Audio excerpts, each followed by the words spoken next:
Jumpa kembali di MDT Journey Inspiration of Life. Pagi ini saya mau coba sharingkan teman-teman dengan temanya usia 55 tahun, usia 55 tahun. Jadi kehidupan senja yang kelabu jika belum hidupkan roh dan firman Tuhan dalam kehidupan seharian kita. Jadi kalau saya ulang lagi, ya apabila kita sudah menginjak usia 55 tahun, ya berarti udah masa-masa pensiun dalam hal dunia. Orang-orang dunia anggap 55 tahun adalah masa pensiun. Jadi kehidupannya ya disebut sudah masuk dalam periode senja gitu teman-teman. Nah ini akan menjadi kelabu jika kita belum hidupkan roh Tuhan dan firman Tuhan dalam kehidupan seharian kita gitu. Boro-boro menghidupkan roh Tuhan dan firman Tuhan. Arti dari roh Tuhan apa saja kadang-kadang kita belum mengerti, belum mengenal, belum mengerti akan apa arti roh Tuhan itu. Apa ada roh Tuhan? Roh Tuhan itu apa gitu. Ya, bahkan kalau diurut lagi, apakah sudah mengenal dan mengerti bahwa ada kita ini terdiri dari tubuh, jiwa dan roh. Di mana roh kita ini adalah wadah atau bait atau rumah dari roh Tuhan gitu. Nah, ini yang banyak yang tidak banyak orang dunia, orang yang berkeyakinan. Kadang-kadang sampai usia 55 tahun juga tidak mengenal dan mengerti akan hal ini teman-teman. Nah ini coba pagi ini saya mau coba sharingkan betapa bahayanya apabila kita di usia 55 tahun ini yang tinggal sisa waktunya, kalau secara firman tinggal 15 sampai 25 tahun, apabila target firman adalah 70 sampai 80 tahun, dan apabila kita percaya akan firman Tuhan tersebut yang mengatakan batas umur manusia itu 70 sampai 80 tahun. Nah ini jadi akhirnya waktu kita tinggal sisa sedikit sekali teman-teman. 15 tahun, 25 tahun, apakah kita bisa ada peluang untuk mengenal mengerti akan firman Tuhan secara benar gitu. Nah ini coba saya coba kupas dalam kitab-kitab yang terkait dengan kitab Kisah Para Rasul ayat 8, 18 sampai 25 dari kitab Yohanes pasal 4, 20, 30. Nanti saya lanjut dengan draft saya teman-teman. Mudahan jadi bisa lebih mudah dimengerti gitu. Oke, sekarang saya baca dulu teman-teman pasal Kisah Para Rasul. Teman-teman cari Kisah Para Rasul pasal 8 sampai ayatnya 18 sampai 25. Dan ini saya coba baca langsung secara universal aja teman-teman, supaya bisa ditangkap bukan cuma sama keluarga dan teman saya di Nasrani, tapi juga bisa untuk yang di luar Nasrani. Siapa tahu ada gunanya untuk cross check gitu. Ini saya baca dulu teman-teman 18 sampai 25. Ketika Simon melihat bahwa pemberian roh Tuhan terjadi oleh karena rasul-rasul itu menumpangkan tangannya, ia menawarkan uang kepada mereka. Ini jadi Simon yang ahli sihir, yang ahli sihir itu gitu, yang tadinya sangat terkenal itu, ya Simon tertarik untuk ikut Tuhan gitu, Tuhan Allah melalui firman-firman Tuhan Allah gitu. Dan dia melihat bahwa kok roh Tuhan bisa ditransfer gitu dari si rasul itu kepada orang-orang, ya dengan begitu saja. Jadi Simon karena tidak mengerti, akhirnya Simon anggap bahwa cara-cara kerja Tuhan itu, kuasa Tuhan itu bisa dibeli dengan uang, teman-teman. Jadi di sini dikatakan ketika Simon melihat bahwa pemberian roh Tuhan terjadi oleh karena rasul-rasul itu menumpangkan tangannya, ia menawarkan uang kepada mereka, menawarkan uang kepada rasul-rasul itu. Jadi mau beli kuasa Tuhan gitu teman-teman, pakai uang gitu. Nah, serta berkata, berikanlah juga kepadaku kuasa itu, supaya jika aku menumpangkan tanganku di atas seseorang, ia boleh menerima roh Tuhan gitu. Tetapi Petrus berkata kepada Simon, binasalah kiranya uangmu itu bersama dengan engkau, karena engkau menyangka bahwa engkau dapat membeli karunia Allah dengan uang. Nah ini salah, yaitu karena Simon tidak mengerti akan firman Tuhan, jadi akhirnya anggapnya kuasa Tuhan itu bisa dibeli pakai uang, seperti halnya orang-orang dunia pada umumnya gitu. Ya ini kembali lagi, apakah bukannya orang yang belum atau tidak mengenal Tuhan, atau orang yang berkeyakinan yang hanya percaya Tuhan tapi tidak dengan dasar gitu, yang hanya mengenal Tuhan tidak dengan firman, tidak mengenal mengerti akan firman-Nya gitu. Apakah orang-orang tersebut tidak seperti Simon gitu ya, dan mungkin jangan-jangan secara di bawah alam sadar atau tidak sadar, apakah memang apabila berkaitan dengan urusan Tuhan, urusan rohani gitu, jadi seolah-olah ya apa ya, jadi kayak bisa kuasa Tuhan itu bisa ditukar dengan uang gitu teman-teman. Nah ini kalau saya lihat di tradisi-tradisi lama leluhur kita, di adat istiadat lama tradisi leluhur kita, itu terjadi teman-teman. Jadi bagaimana kita bisa seolah-olah terkesan menyiapkan sejumlah dana untuk bisa mewakilkan kepada imam gitu atau kepada mentor rohani ya, untuk bisa meminta sesuatu atau meminta ampun gitu, atau ya mempersembahkan sesuatu kepada Tuhan melalui mereka teman-teman. Dengan kitanya cuma cukup, tidak perlu hadir, cuma cukup menyiapkan dana, bisa terjadi. Nah ini jadi kacau teman. Atau kita bisa juga misalnya melewati benda-benda yang kita persembahkan melalui imam atau mentor rohani kita. Atau misalnya ya kalau mungkin bentuknya misalnya barang-barang, bentuknya bisa hewan, bisa apa gitu. Nah ini yang image adat istiadat dan tradisi leluhur kita itu dulu terjadi teman-teman. Tapi sekarang kan bicara kalau kita sudah lebih mengenal firman Tuhan, ini kan nggak bisa terjadi gitu. Nah ini jadi seolah-olah kesannya begitu teman. Simon itu ya menganggap bahwa dia kuasa Tuhan itu bisa dibeli pakai uang, pakai materi, disubstitusi oleh si para rasul itu. Nah para rasul itu ya kita asumsikan sebagai imam atau mentor rohaninya Simon ini gitu. Nah ini malah jadi Simon dimarahin kan seolah gitu kan. Jadi di sini dikatakan lagi, di sini dikatakan binasalah kiranya uangmu itu bersama dengan engkau, karena engkau menyangka bahwa engkau dapat membeli karunia Allah dengan uang. Nah ini teman-teman mesti camkan ini, jangan sampai anggap Tuhan kita itu bisa dibeli gitu, ditukar dengan uang kita gitu. Tuhan nggak perlu uang kita kok, kita yang perlu uang kita. Tuhan tidak perlu uang kita gitu. Tidak ada bagian atau hakmu dalam perkara ini, sebab hatimu tidak lurus di hadapan Allah. Jadi bertobatlah dari kejahatanmu ini dan berdoalah kepada Tuhan supaya Ia mengampuni niat hatimu itu gitu.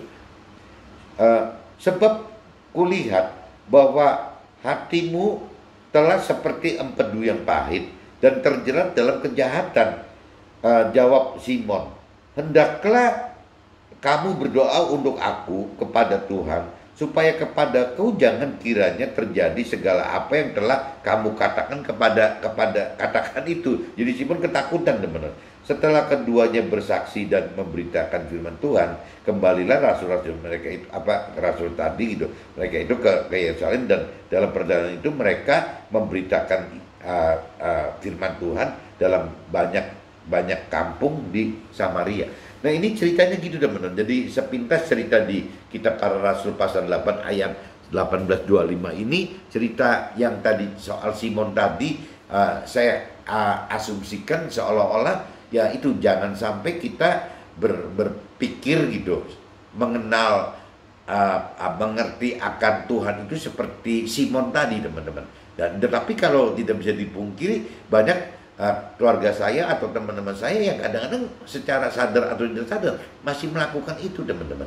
Jadi seolah-olah yang penting tugas manusia adalah mencari uang gitu kan, mencari uang. Nah adapun nanti urusannya hubungan dengan Tuhan itu ya kita bayar aja gitu ya, melalui imam atau mentor rohani atau perantara yang bisa lebih mengenal akan Tuhan gitu. Kesannya gitu. Padahal kalau kita bicara senyatanya, seperti tadi rasul-rasul katakan ini gitu, bahwa urusan dengan Tuhan itu, urusan rohani itu tidak bisa diwakilkan teman-teman. Harus kita sendiri, pribadi kita gitu. Karena Tuhan tidak perlu uang kita gitu. Jadi Tuhan itu butuh kita, butuh hati kita. Nah kalau teman-teman sudah mengerti lebih dalam akan firman Tuhan, teman-teman akan terbuka bahwa Tuhan itu ciptakan kita dengan 3 unsur tadi, ada tubuh, jiwa, dan roh. Nah di mana Tuhan ini pengen sekali roh kita yang dihidupkan teman-teman. Kalau roh kita hidup disertai dengan akhirnya kita mengerti akan firman Tuhan, nah itu yang Tuhan harapkan. Kita datang itu dengan membawa itu, bukan kita datang dengan membawa uang atau benda atau materi apapun juga untuk bisa Tuhan ditukar gitu, ditukarkan dengan kuasa Tuhan atau dengan pribadi Tuhan. Itu nggak bisa, teman. Ini saya udah bacakan di kitab Kisah Para Rasul 8 ayat 18 sampai 25. Mudah-mudahan teman mengerti gitu, bisa lebih mengerti bahwa Tuhan itu tidak bisa digantikan oleh apa-apa. Jadi kalau kita ingin mencari pengenalan akan Tuhan, mengerti akan firman Tuhan, tidak bisa dengan cara lain, dengan wakil-wakilkan begitu. Harus pribadi kita yang berhadapan langsung dengan Tuhan. Nah, ini tidak disukai oleh orang dunia, apalagi sama orang kaya gitu. Karena hal-hal duniawi oleh orang kaya semua bisa diwakilkan, teman. Bukan tidak bisa, semua bisa diwakilkan gitu. Yang penting ada uang. Seolah-olah pola pikirnya begitu. Tapi kalau urusan rohani, Tuhan tidak bisa, teman-teman. Nah, ini saya coba lanjut, teman-teman, dengan kitab Yohanes sebelum masuk ke sharing saya. Kitab Yohanes pasal 4, teman-teman. Coba teman-teman cari pasal 4 ayatnya 20 sampai 30, teman-teman. Kitab Yohanes pasal 4 ayatnya 20 sampai 30. Nenek moyang kami menyembah di atas gunung ini, tetapi kamu katakan bahwa Yerusalemlah tempat orang menyembah gitu.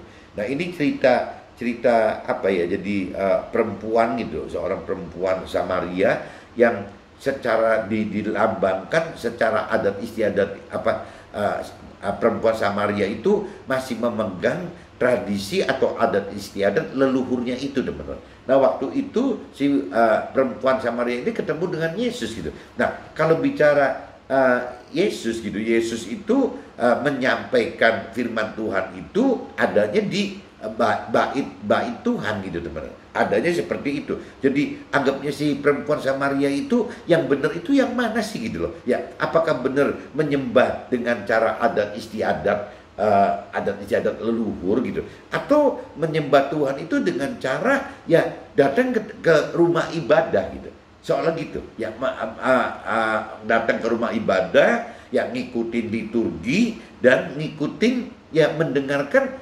teori-teori firman yang disampaikan itu, dikonversi ke itu gitu.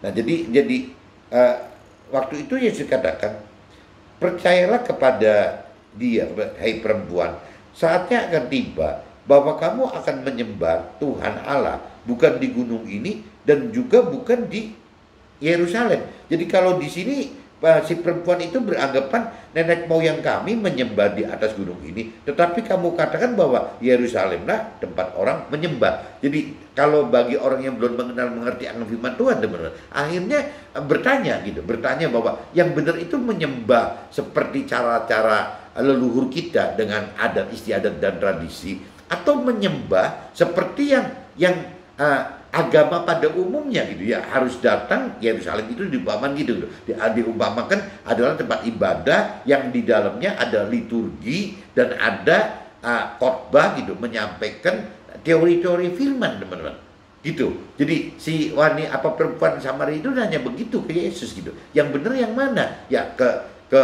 adat istiadat tradisi leluhur, atau ke rumah ibadah yang dasarnya liturgi dan teori rohani gitu, teori firman secara rohani. Nah, Yesus katakan apa? Percayalah kepada dia, katanya, hai perempuan, saatnya akan tiba bahwa kamu akan menyembah Tuhan Allah bukan di gunung ini dan bukan juga di Yerusalem. Jadi Nabi Isa atau Yesus katakan gitu, bahwa menyembah Tuhan yang benar itu bukan dengan cara adat istiadat atau tradisi leluhur, dan bukan juga secara agamais ya, hanya datang ke tempat ibadah dengan mengikuti liturgi dan mendengarkan teori-teori firman Tuhan gitu, secara hukum, secara dianggap secara teori saja gitu, bukan itu gitu. Nah, yang Nabi Isa atau Yesus katakan itu ya, kamu menyembah, kalau tadi kan dikatakan percayalah kepada Nabi Isa atau Yesusnya, hai perempuan, ya saatnya akan tiba bahwa kamu akan menyembah Tuhan Allah bukan di gunung ini dan bukan juga di Yerusalem. Kamu menyembah apa yang tidak kamu kenal. Kami menyembah apa yang kami kenal, sebab keselamatan datang dari bangsa Yahudi. Tetapi saatnya akan datang, sudah tiba sekarang, bahwa penyembah-penyembah benar akan menyembah Tuhan Allah dalam roh dan kebenaran, sebab Tuhan Allah menghendaki penyembahan-penyembahan demikian. Jadi kalau bicara versi firman Tuhan, kalau kita konversikan Nabi Isa atau Yesus itu saya konversikan menjadi firman Tuhan. Firman Tuhan katakan begitu benar, bahwa menyembah Tuhan yang benar itu bukan dengan cara adat istiadat leluhur kita, bukan juga dengan cara agamais, hanya datang ke tempat ibadah, mengikuti liturgi dan mendengarkan firman-firman teori itu teori firman saja gitu ya, tetapi harus menyembah dalam roh dan kebenaran gitu. Jadi firman Tuhan katakan begitu gitu. Nah, apa sih maksudnya menyembah dalam roh dan kebenaran gitu? Nah, ini kembali lagi, kalau kita belum mengerti firman Tuhan, jadi akhirnya ya tidak mengerti, teman. Roh itu apa, kebenaran itu nggak ngerti gitu. Nah, saya coba lanjut dulu gitu.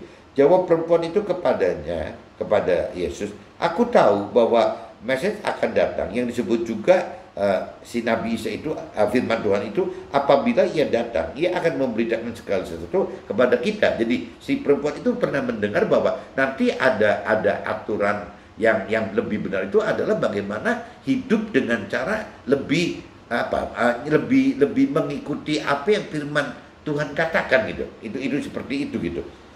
Bukan cuma seperti teori itu aja, tapi yang real, bagaimana menghidupkan firman Tuhan itu gitu. Nah, firman Tuhan katakan yang sedang berkata-kata dengan engkau si wanita perempuan Samaria itu gitu. Waktu itu datanglah murid-muridnya dan mereka heran bahwa Nabi Isa atau Yesus sedang bercakap-cakap dengan seorang perempuan. Tetapi tidak seorang pun yang berkata, apakah engkau kehendaki atau apa yang engkau percakapan dengan dia, dengan si perempuan Samaria itu gitu.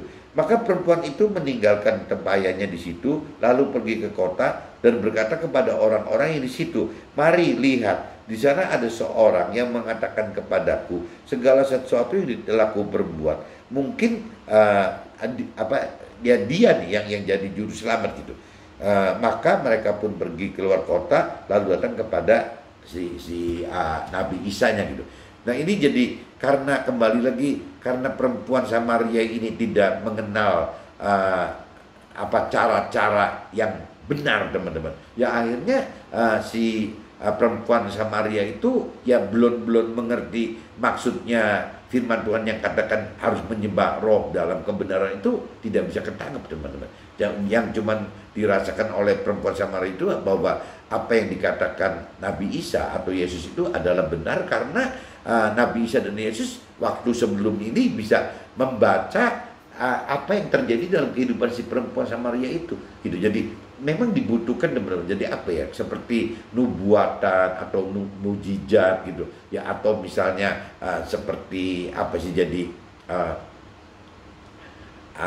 seperti tahu gitu ya latar belakang dari seseorang itu, yaitu semua gunanya untuk percaya gitu. Jadi orang percaya bahwa apa yang dikatakan oleh Nabi Isa atau Yesus atau firman Tuhan itu adalah benar adanya gitu ya, dan amin. Ya itu caranya ya mesti butuh mujizat, nubuatan segala macam gitu yang memang dibutuhkan. Tapi itu buat orang-orang yang masih kanak-kanak rohani, benar. Tapi kalau bagi dewasa rohani sudah tidak perlu itu. Nah, ini kalau memperdalam urusan roh dan kebenaran itu, teman-teman, kita coba masuk ke dalam draftnya saya aja. Saya karena udah bacakan di kitab Yohanes pasal 4 ayat 20-30 udah selesai semua, saya bacakan dari 20 sampai 30. Nah, sekarang saya coba masuk ke draft, teman-teman. Nanti kita coba ngebahas apa sih arti roh dan kebenaran gitu. Sebelum kita lebih mengerti akan firman Tuhan, kita berpikir bahwa untuk dapat lebih dekat dan alami janji-janji Tuhan harus melalui seorang imam atau mentor rohani gitu. Nah, pemikiran seperti ini timbul karena tradisi serta adat istiadat leluhur yang jadi kesia-siaan kita gitu, teman-teman.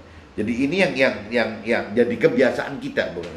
Jadi kebiasaan kita. Jadi kembali lagi, kalau kita tidak tergerak untuk mau mengenal Tuhan lebih dalam gitu, ya kita tidak tergerak untuk mau dan mampu mencari pengertian firman Tuhan lebih dalam, kita juga tidak tergerak untuk mau dan mampu melakukan firman Tuhan, ya kita akhirnya akan masuk ke dalam ya cuma sekedar kebiasaan aja. Jadi kalau kebiasaan leluhur kita adalah melakukan seperti itu, ya adat istiadatnya, ya kita cuma ngikutin gitu aja teman-teman. Nah, umumnya gitu. Jadi ada pemisahan oleh orang-orang yang belum atau tidak mengenal Tuhan, atau orang yang hanya punya keyakinan percaya Tuhan, mengenal Tuhan dari pikiran perasaan sendiri saja, dari jiwanya sendiri saja, bukan dari jiwanya Tuhan, bukan dari firman Tuhan itu. Akan selalu beranggapan gitu. Ya selama kita hidup di dunia, ya berarti kita harus hidup dengan cara-cara dunia gitu. Nah, adapun cara-cara untuk urusan rohani, ya kita bayar pakai hasil apa yang kita hasilkan dari dunia ini gitu teman-teman. Jadi hasil yang dari dunia itu dipersembahkan untuk ya keperluan rohani. Dan dilakukan bukan oleh kita sendiri loh, dilakukan oleh yaitu imam atau mentor-mentor rohani yang memang yang sudah difungsi itu gitu. Nah ini kan jadi kadang-kadang kalau kita bicara kita tidak mengenal akal firman itu, jadi malah jadi bisa kesasar teman-teman, bisa kesasar gitu. Ini saya bacakan itu dulu. Nah terus bisa juga oleh karena kurang atau tidak ada kedalaman pengenalan dari imam dan mentor rohani. Nah ini maksud saya bisa juga karena imam dan mentor rohani kita itu tidak mengerti apa firman Tuhan secara dalam teman-teman. Bisa seperti itu, sehingga hanya mengajarkan kita gitu, kita yang bukan si imam atau bukan rohani atau bukan rohaniawannya gitu ya, mengajarkan kita dengan cara-cara tata ibadat aja gitu ya, dan teori-teori rohani yang hanya berupa peraturan saja gitu. Jadi ya cuman begitu saja teman-teman. Bagaimana ya mungkin kalau di secara rohani sebutnya liturgi kali ya. Kalau Nasrani, saya nggak ngerti di Muslim atau di agama lain nyebutnya apa. Kalau di Nasrani sebutnya liturgi gitu. Jadi banyak imam dan mentor rohani yang tidak mengerti bahwa cara menyembah Tuhan yang benar itu harus dengan roh dan kebenaran, bukan dengan cara-cara ya, liturgi dan cuman sekedar membaca firman Tuhan seperti membaca hukum-hukum duniawi gitu. Bukan cuma itu kan, tapi dalam prakteknya ada atau mungkin banyak juga, majority juga kalau yang saya tahu gitu ya, bicaranya seperti itu teman-teman. Jadi satu yang tadi nomor satu kan, poin satu itu bicara adat istiadat dan tradisi, dan nomor dua ini ya cuma bicara bagaimana caranya beribadah ke Tuhan itu hanya dengan cara ya liturgi dan teori-teori rohani firman Tuhan yang dibakukan gitu, yang dibuat seperti hukum. Itu yang kedua begitu teman, karena diduga imam dan mentor rohaninya ya tidak itu gitu, tidak mengenal, tidak mengerti harus bagaimana mengajarkan dengan benar gitu ya, bahwa yang disebut urusan Tuhan itu harus bicara dengan penyembahannya, sifatnya adalah roh dan kebenaran. Nah ini yang saya anggap apakah imam atau mentor rohani atau si rohaniawannya belum mengenal ini gitu, sehingga hubungan antara kita sebagai umatnya gitu terhadap Tuhan hanya terjadi ya pada hari-hari ibadat aja teman, pada hari ibadatnya gitu ya, untuk masing-masing agama. Mungkin kalau untuk Nasrani jatuhnya ada yang hari Minggu, atau mungkin untuk yang tertentu aliran Advent itu jatuhnya di Sabtu, dan nanti kalau yang Muslim misalnya jatuhnya di hari Minggu. Nah kalau yang cerita di agama lain ada yang di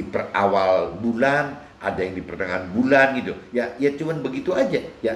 Padahal kan yang namanya penyembahan kepada Tuhan roh dan kebenaran itu kan bagaimana caranya kita menghidupkan roh Tuhan di dalam kita, dan bagaimana menghidupkan firman Tuhan dalam kehidupan kita, melakukan kehidupan kita dalam keseharian kita gitu. Nah ini jadi jauh dari situ teman-teman. Jadi kalau saya bacakan poin 1 dan poin 2, di sini sudah dua kesimpulan teman. Ada yang bicara beranggapan bahwa yang benar menyembah Tuhan itu adalah dengan cara-cara mengikuti leluhurnya, ya dengan cara adat istiadat tradisi yang dilakukan oleh leluhurnya. Yang kedua itu ya kadang-kadang ya cuman dianggap bahwa menyembah Tuhan yang benar itu adalah hanya dengan ke tempat ibadat pada hari-hari yang ditentukan, dengan melakukan liturgi dan mendengarkan hukum firman-firman Tuhan yang dibakukan itu, dibuat seperti hukum. Ya ini yang poin 1 dan 2 seperti itu teman-teman. Nah, ada kemungkinan juga imam dan mentor rohani secara sadar atau tidak sadar posisikan diri sebagai perantara antara kita terhadap Tuhan, seolah-olah hubungan kita tidak dapat langsung dengan Tuhan. Yang dikhawatirkan jika imam atau mentor rohani sadar berusaha jadi perantara agar dapat perlakuan khusus dari kita sebagai umat atau muridnya. Nah, ini maksudnya yang ketiga, teman-teman. Ini kalau saya anggap ya mudah-mudahan tidak ada. Tapi saya khawatir sekali ada imam atau mentor rohani yang benarnya tahu gitu, teman. Ya, tahu bahwa itu tidak benar gitu. Tapi karena egois, karena untuk kepentingan dari si imam dan mentor rohani itu, dia punya keinginan kehendak khusus. Akhirnya si mentor rohani atau si imam atau mentor rohani itu malah jadi menghalangi si kita-kitanya sebagai umatnya atau sebagai muridnya gitu, untuk tidak bisa diajarkan, diarahkan untuk langsung berhubungan langsung dengan Tuhan, teman-teman. Nah, ini kan ya, kalau menurut saya nggak benar ya kalau ada seorang imam atau mentor rohani tidak mengajarkan umatnya, kita sebagai umat dan sebagai muridnya itu tidak diajarkan untuk bisa bagaimana berhubungan langsung gitu dengan Tuhan. Itu ya kalau menurut saya kelewatan gitu. Ya bisa kitanya bisa tersesat gitu kalau ketemu sampai kenapa si imam dan mentor rohani seperti itu. Biasanya egois, teman-teman. Biasanya si mentor rohani atau si imam ini punya kepentingan untuk pribadinya dia sendiri. Ya kalau kita bisa hubungan langsung dengan Tuhan, kalau muridnya atau umatnya atau kita bisa berhubungan langsung dengan Tuhan, lama-lama nanti jemaatnya berkurang gitu. Ya, muridnya berkurang, umatnya berkurang, jemaatnya berkurang. Lah nanti dia akhirnya tidak dihargain, ya mungkin dari sisi materinya jadi berkurang. Nah, cuman kalau udah bicara rohani gitu, seorang imam atau mentor rohani masih ngaitkan dengan urusan materi, urusan uang, kan kelewatan, teman-teman. Ya lebih dosanya mungkin lebih gede loh. Ya kalau kita bicara ingin menjadi imam atau mentor rohani, ya mestinya tidak boleh berpikir dengan cara dikaitkan dengan materi atau dengan uang, teman-teman. Kalau mau ngaitnya dengan materi atau uang, lebih baik jadi pengusaha aja sekalian gitu. Kalau dari rohaniawan ya lebih baik jangan seperti itu. Cuman saya harapkan ya mudah-mudahan tidak ada imam atau mentor rohani yang egois ini sehingga mengorbankan kita sebagai jemaatnya, umatnya atau muridnya ya untuk jadi tidak mengerti dengan benar bagaimana menyembah Tuhan atau berhubungan relasi dengan Tuhan dengan cara benar, teman-teman. Nah, ini yang mesti hati-hati sekali, teman-teman. Jadi saya cuma ingatkan selama saya berjalan 20 tahun ini gitu, ya saya mengalami apa yang namanya ada istiadat dan tradisi. Saya juga mengalami apa yang namanya ibadah ke Tuhan itu dengan cara ya cuman ya liturgi dan hanya menjadikan firman Tuhan itu hanya menjadi hukum gitu. Secara teori hukum saya mengalami itu sehingga saya bisa bicara bahwa setelah saya mencari Tuhan, coba mendalami pengenalan firman Tuhan selama 20 tahun ini, meskipun mungkin bagi orang-orang yang memang dari lahir atau dari kecil gitu ya, dari muda sudah terima Tuhan dan sudah mengenal, mengerti akan firman dan melakukan firman Tuhan, ya buat dibanding dengan saya yang baru 20 tahunan ini, teman-teman, ya nggak ada artinya sayanya gitu, karena baru 20 tahun gitu. Tapi kembali lagi, tapi kalau ketemunya orang-orang yang sudah yang tadi dikatakan bahwa sudah percaya Tuhan secara simbolis, secara formalitas gitu, dibaptis kalau bicara Nasrani ya, dan juga sudah merasa mengenal firman Tuhan meskipun tidak dengan membaca firman Tuhan gitu. Nah, orang-orang seperti ini meskipun sudah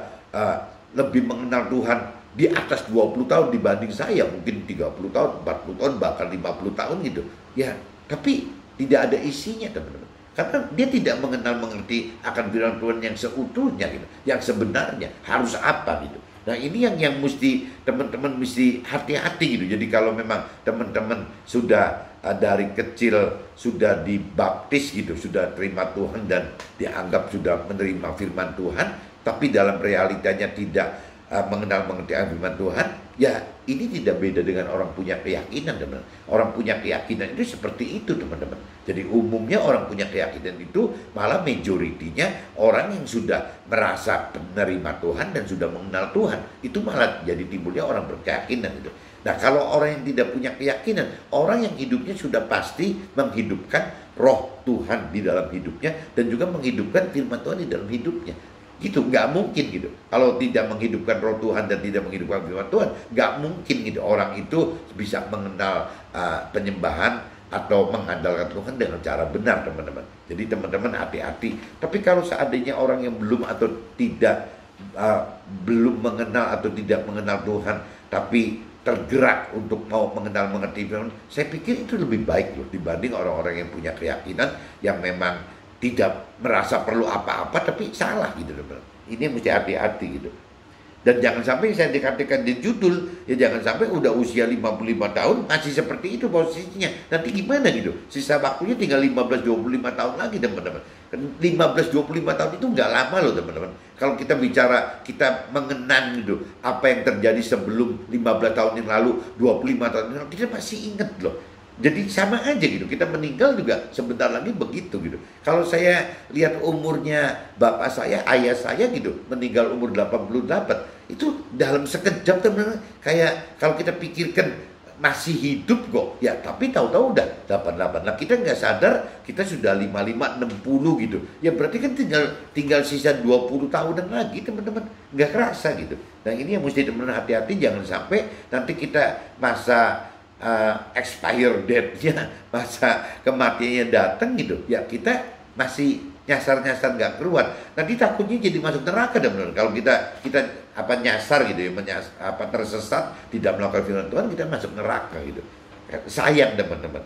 Firman Tuhan katakan di dalam kitab Kisah Para Rasul ayat 8:20 tadi dikatakan, binasalah kiranya uangmu itu bersama dengan engkau, karena engkau menyangka bahwa engkau dapat membeli karunia Allah dengan uang. Nah, ini banyak orang yang seperti tadi saya katakan, teman-teman. Jadi banyak sekali orang baik yang masih mengandalkan adat istiadat atau tradisi, atau orang yang agamais gitu, yang misalnya memperlakukan Tuhan itu hanya dari sisi beribadah secara ya tadi liturgi dan juga menganggap firman Tuhan sebagai hukum gitu. Ya itu ya takutnya gitu ujung-ujungnya, teman-teman. Jadi beranggapan bahwa Tuhan itu bisa dibeli, teman-teman. Jadi seolah ada asumsi bahwa selama kita hidup di dunia, ya kita tugasnya adalah yang mencari kesusahan duniawi gitu. Ya dengan kesusahan duniawi itu kita akan menyembah Tuhan. Nah itu yang Tuhan nggak mau, teman-teman. Tuhan nggak bisa gitu.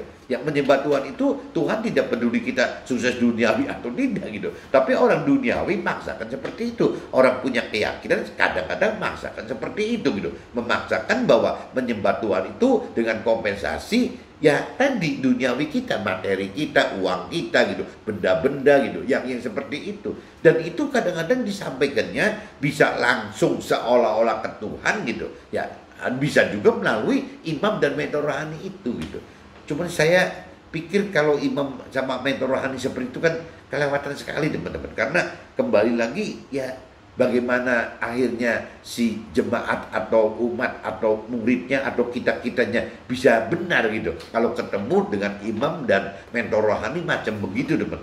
Ya kalau memang imam dan mentor rohaninya belum mengerti akan firman Tuhan secara benar, ya masih mending kali. Tapi kalau seandainya sudah mengerti tapi egois untuk kepentingan diri sendiri sehingga butuh tetap dihormati atau mendapat materi-materi daripada jemaat umat dan muridnya, ini kan kelewatan, teman-teman. Ya ngapain hidup mencari uang gitu, mencari materi dengan cara menjual hal-hal yang lebih rohani gitu. Kan kayaknya nggak bener kali, mungkin dosanya juga lebih gede. Nggak tahu, kalau buat pemikiran saya ya salah besar. Saya sendiri sedang belajar bagaimana saya sebagai pengusaha, malah bagaimana saya ikut memberitakan firman Tuhan dengan cara men-sharingkan kesaksian hidup saya, yang jelas-jelas malah mesti keluar uang kan, bukan untuk dapatkan uang, tapi harus mengeluarkan uang. Ya tapi memang itu tugasnya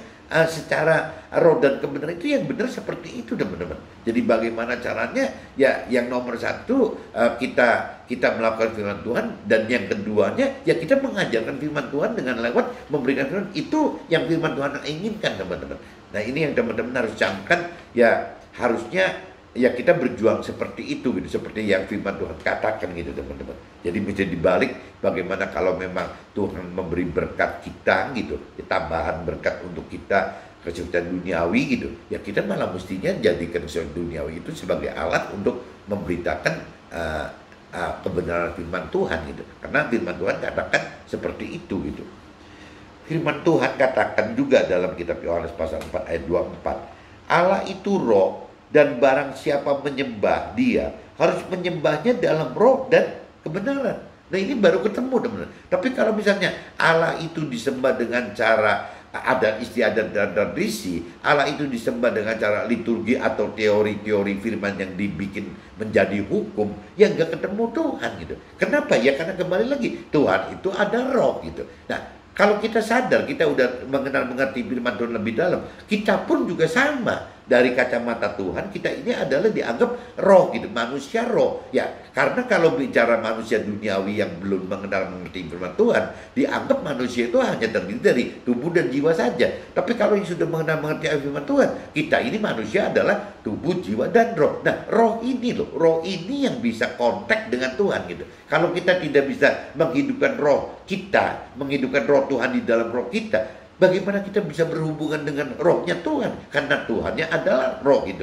Nggak bisa. Jadi kalau kita bicara roh kita akan menjadi wadah gitu dari roh Tuhan itu. Nah nanti Tuhan pesan segala macam itu yang akan kita salurkan dalam jiwa dan tubuh kita teman-teman. Tapi kalau kita bicara roh kita tidak dipersiapkan untuk kita kenal dan mengerti bahwa ada roh yang harus kita hidupkan sebagai wadah roh Tuhan, ya akhirnya roh Tuhan nggak bisa hadir dalam kita. Waktu roh Tuhan tidak ada hadir dalam kita, bagaimana kita bisa menyembah Tuhan dengan benar gitu? Ya roh dan kebenaran. Kalau kebenaran kan firman Tuhan teman-teman. Jadi kalau buat saya pribadi, pengertiannya bahwa roh dan kebenaran itu bagaimana kita menghidupkan roh Tuhan di dalam hidup kita, dan kita juga menghidupkan firman Tuhan, kebenaran firman Tuhan dalam hidup kita. Baru bisa ketemu Tuhan, baru bisa menyembah Tuhan, baru bisa mengandalkan Tuhan, baru bisa hidup bersama Tuhan teman-teman. Selama tidak bisa dihidupkan roh kita, tidak bisa teman-teman. Ya, karena kita tidak bisa menghidupkan roh Tuhan di dalam kita, dan kita jadi tidak bisa menghidupkan firman Tuhan di dalam hidup kita gitu. Itu problemnya itu teman. Jadi kuncinya kembali lagi, Allah itu roh, dan barang siapa menyembah dia harus menyembahnya dalam roh dan kebenaran. Jadi jika kita menyembah Tuhan dengan cara tradisi adat istiadat leluhur, atau kita menyembah Tuhan hanya secara tata ibadat dan selalu diperantarai oleh imam atau mentor rohani, cara seperti ini adalah kesalahan dalam hidup kita teman-teman. Nah ini saya buru-buru pagi ini sadarkan teman-teman jangan kejebak seperti ini gitu. Nanti umurnya sudah keburu datang gitu. Kitanya firman Tuhan katakan 70-80 ya keburu datang. Bagaimana nih teman-teman? Kita nggak keburu berubah gitu. Nah sangat menyedihkan jika sampai usia senja kita, kalau istilah usia senja bagi dunia teman-teman, kan dianggapnya kan seperti umur pensiun kan. Umur pensiun 55 tahun itu kan dunia juga nggak bisa nerima kita lagi teman-teman. Anggapnya udah tua ya 5. Tapi kadang-kadang kita nggak sadar loh bahwa kita sudah usia 55 tahun, bahwa nggak lama lagi kita akan meninggalkan dunia ini teman-teman. Karena firman Tuhan katakan kalau kita percaya umur 70-80 akan meninggal. Atau kalaupun misalnya ada firman Tuhan di perjanjian lama sampai 120 tahun gitu, ya tetap ada deadline-nya gitu, ada jadwal matinya gitu, jadwal meninggalnya gitu. Nah, kalau kita umpamakan kita percaya 70-80 tahun, berarti waktu kita sudah umur di atas 55 tahun, masuk 50 tahun, itu udah masa senjanya kehidupan kita teman. Dimana secara firman, sisa hidup kita hanya tinggal 15-25 tahun lagi, belum dapat pengenalan dan pengertian menyembah Tuhan dengan benar gitu ya, bahwa menyembah Tuhan dengan benar itu adalah menghidupkan roh Tuhan dan firman Tuhan dalam keseharian hidup kita teman-teman. Nah itu penyembahan itu. Jadi jangan, sarannya banyak sekali. Kalau kita misalnya yang tadi dikatakan bahwa kita jangan sampai menyembah Tuhan itu dengan cara tradisi adat istiadat, itu kan lebih-lebih lagi, harinya kan nggak bisa tiap hari gitu ya. Jangan sampai misalnya menyembah Tuhan hanya dengan diperaturi imam atau mentor rohani dengan cara-cara tata ibadat gitu ya, atau tata ibadat, atau yang tadi firman yang dibakukan itu dijadikan hukum, itu juga nggak tiap hari teman-teman. Tapi yang namanya kita menyembah Tuhan gitu, mengandalkan Tuhan dalam dalam roh dan kebenaran, itu dalam realitinya setiap hari teman-teman, setiap detik dalam kehidupan kita, dari mulai kita bangun sampai kita tidur gitu ya. Kita bangun kerja aktivitas dan sampai tidur, semua itu harus terisi semua teman-teman, dengan ya bagaimana menghidupkan roh Tuhan di dalam kita dan menghidupkan roh Tuhan di dalam kita. Itu baru teman-teman hidup yang benar gitu. Menyembah Tuhan dalam bentuk adalah seperti itu, dalam roh dan kebenaran. Roh Tuhan dihidupkan dalam kita, kebenaran firman Tuhan dihidupkan dalam kita. Mudah-mudahan sharing ini bisa ditangkap teman-teman dan bisa berguna. Nah, kalau memang teman-teman bisa merasa bahwa sharing saya itu mengingatkan, ya secepatnya teman-teman, ya cepatnya ya coba mau mengenal Tuhan. Karena mau mengenal Tuhan itu cukup dari kemauan kita. Setelah kita mau mengenal Tuhan, ya kita ambil langkah teman-teman, bikin saat teduh gitu, bagaimana membaca firman, bagaimana berdoa, bagaimana sharing, bagaimana mendengar khotbah, sampai lama-lama kita akhirnya jadi bisa bukan cuman mau mengenal saja, tapi kita juga mau dan mampu mengerti akan firman Tuhan teman. Nah, kalau setelah kita sudah mulai mau dan mampu mengerti firman Tuhan, nanti akhirnya timbul bahwa dalam hal Tuhan itu harus ada firman Tuhan, ada roh Tuhan gitu, yang harus dihidupkan dalam perjalanan hidup kita. Nah, setelah itu hidup teman-teman, baru gitu kita bisa masuk ke jalur yang benar seperti yang Tuhan inginkan, bahwa menyembah Tuhan, mengenal Tuhan itu adalah dalam roh dan kebenaran, menghidupkan roh Tuhan dalam perjalanan hidup kita dan menghidupkan firman Tuhan dalam perjalanan hidup kita. Seperti itu teman-teman, sehingga kita mampu melakukan firman Tuhan, tidak cuma cukup mengenal dan mengerti saja. Oke teman-teman, see you, bye-bye.